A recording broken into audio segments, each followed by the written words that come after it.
What is Talent by Aaron Lancaster. In my first video, I'm going to discuss talent. Talent is a very hard concept to identify, and there are many different opinions on this. During this video, I'm going to give my opinion and some of the academic opinions on this topic of what is talent. My definition of talent is someone performing consistently at their peak performance for the environment that they are currently in.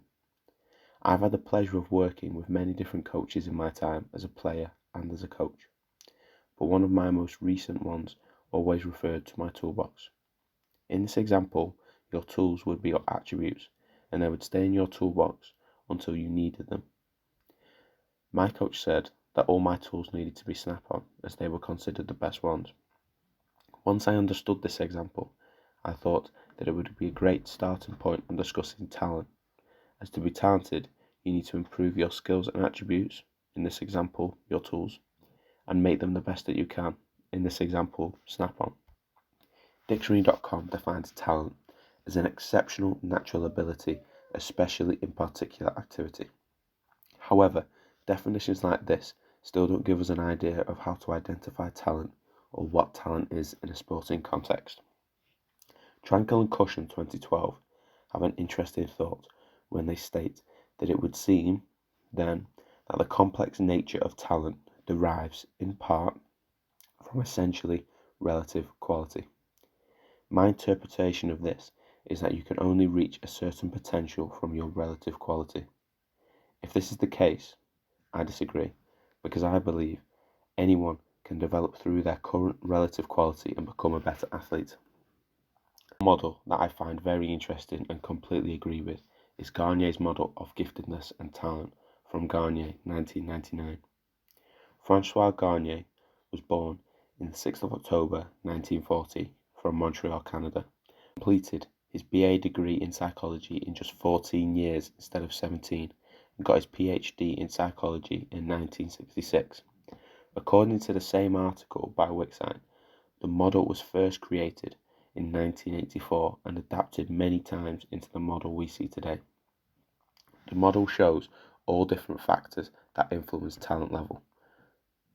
The 5 areas to be considered are natural abilities, environmental, intrapersonal, chance, and developmental process.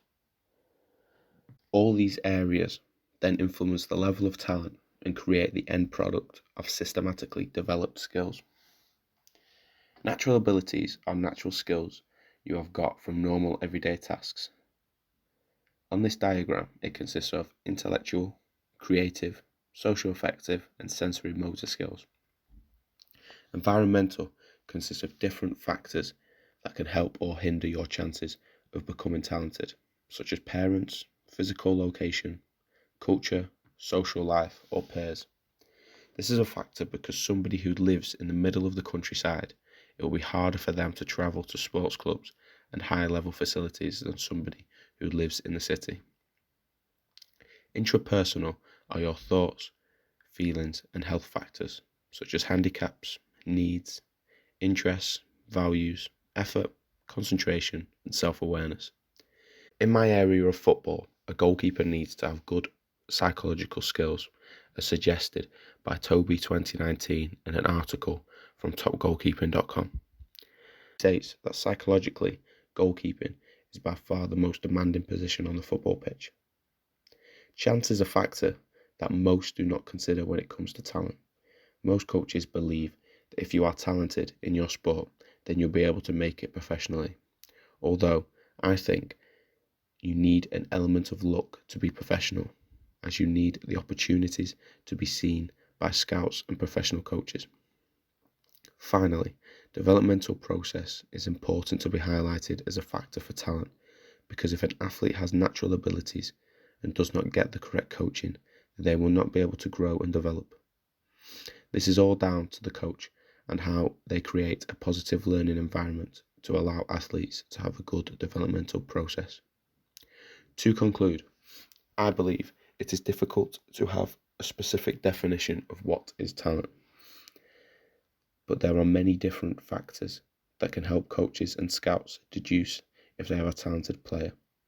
In my next video, I'll be discussing talent identification, how it works, and when it is most effective.